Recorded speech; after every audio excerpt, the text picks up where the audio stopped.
Okay, Proto Rail Reflex.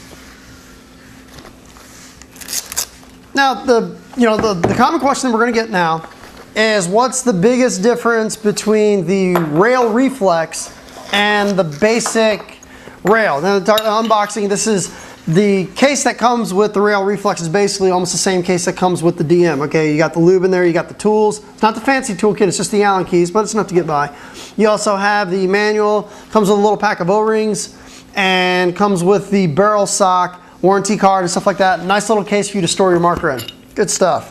Also, the barrel is interchangeable with dye, the dye ultralight barrels. Even though they look a little bit different on the outside, the threads are still exactly the same. So if you wanted to go with a ultralight back that's maybe a little bit tighter bore than the Proto back, you can still put it and use your front and save yourself about 40 bucks. So, Reflex.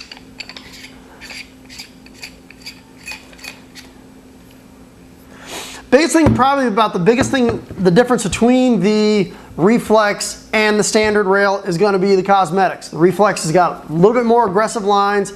You've got like the little shiny pieces up here at the top, just some extra trimming. Also, the frame is all aluminum, and one of the things that they gave you, which is kind of cool, is they gave you the contact pads that also come on the NT, which feels really nice when you have it in your hands. The little pieces of contact rubber right there, just, I don't know, kind of gives a nice little soft touch.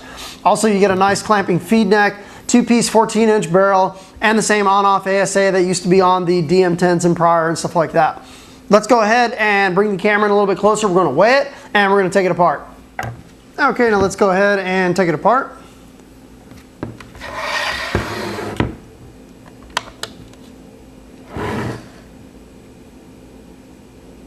I'll turn on the scale here. There we go.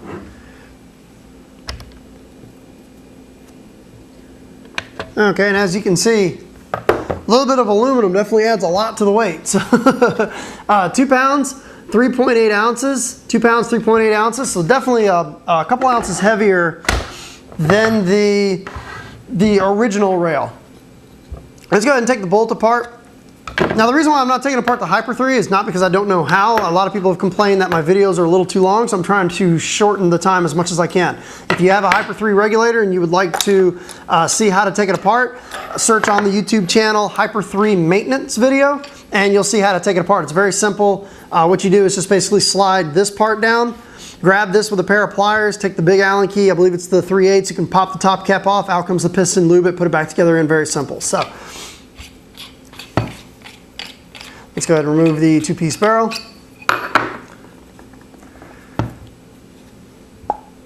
And let's go ahead and slide this back. Use an Allen key. There we go.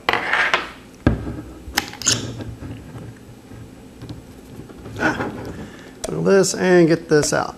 Now, the Reflex uses a faster acting solenoid than the rail does. The Reflex can hit probably 25 balls per second. The rail can only hit about, I believe the rail only hits about 15 balls per second. The Reflex operates at a dwell, I believe, of 18 milliseconds. So it's going to shoot a little more traditionally like the classic rail or like a DM. Basically, that shoots kind of like a DM, but with the LPR cranked up a little too high. Not exactly a bad thing, but you definitely feel if you shoot this gun versus a DM, you're definitely going to notice the DM being a little bit smoother. And the reason why is because it has an LPR on the DM versus the Reflex does not, so you can do a little bit more fine tuning.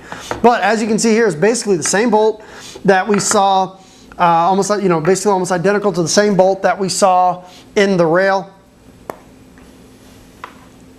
You can see the massive bolt bumper here that's here in the front. Definitely helps add to a little bit of a smoother shot than a smaller bolt bumper. Just a little bit more vibration absorption when the bolt slides forward.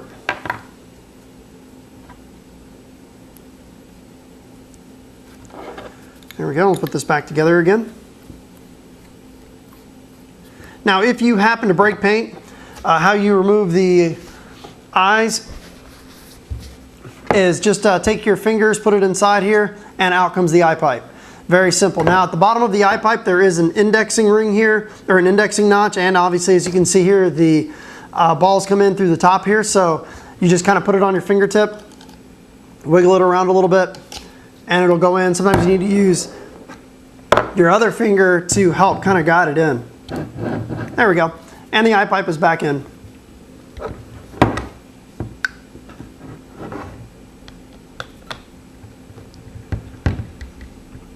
go ahead and slide this back into the gun. There we go.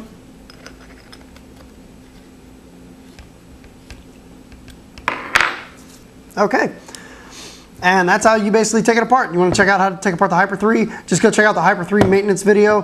Very, very simple. So let's go ahead and go out and do an efficiency test and come back for the conclusion. All right, I'm about to do the efficiency test on the Reflex. And you see on the gauge, I believe we're sitting about 4,600 PSI. And let's go ahead and take a tank temperature reading. And we're sitting at about just under 90 degrees. And now we'll do is we'll get our chronograph here.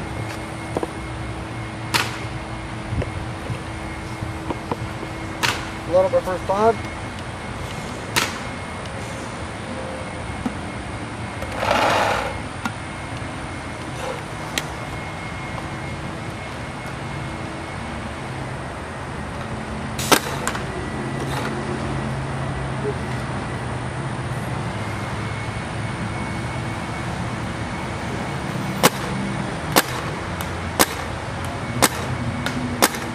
Okay, let's turn that up a little bit. We're sitting at about 270.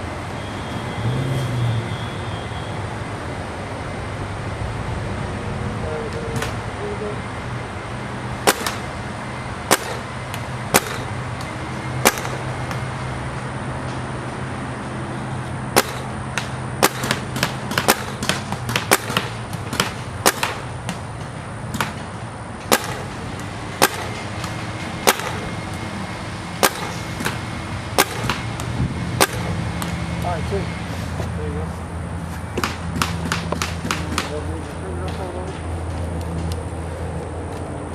All right, go ahead.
Looks like about 7 and a third pod.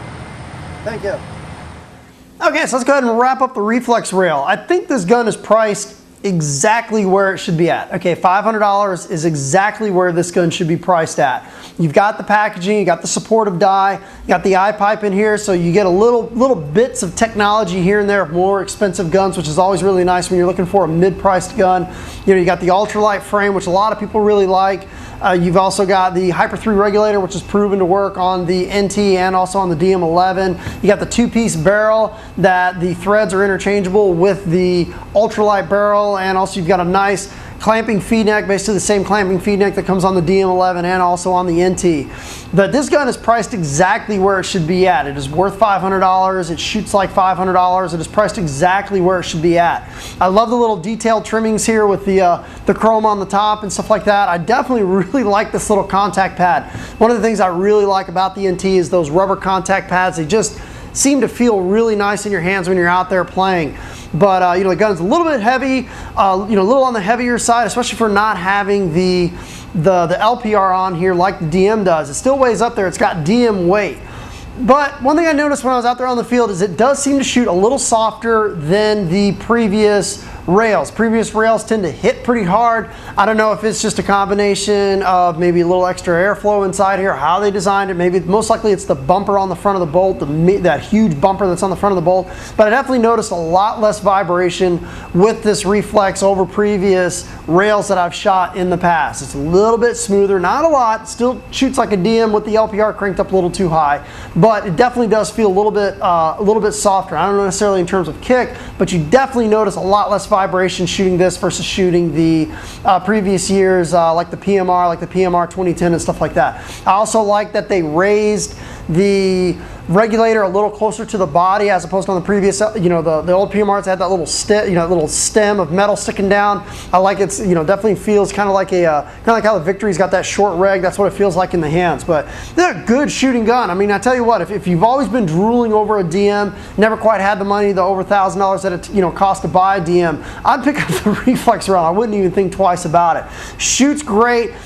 You've got one regulator instead of two. Very simple to chronograph. You just simply, back it out to increase, tighten it to decrease. I kind of look at it as like your water spigot at your house. If you tighten it, the water flow goes down. Loosen it, the water flow goes up. Basically the same thing. You loosen it, the air pressure goes up. You tighten it, the air pressure goes down. But it shoots great when it's out there on the field. It feels good. It's, there's not a whole lot to do, really say about it. But, I do, these little touches such as the accenting and also the contact pads in the front. I mean, those are just the kind of things for me when I'm out there playing. It's just little things that I really like to look forward to. Still not a big fan of the macro line coming out of the side, but the cool thing is that you've got the full adjustability of the ASA to move it forward or back depending on your tank, depending on your setup. You can move this pretty far forward, you can move it pretty far back, depending on how, whatever size tank you want to and stuff like that. I typically like the longer setup, so I typically, stretch my ASAs back a little bit. But this Reflex is a great gun. Like I said, I think it's priced exactly where it should be at. $500, it's worth $500. It shoots like $500 out there on the field.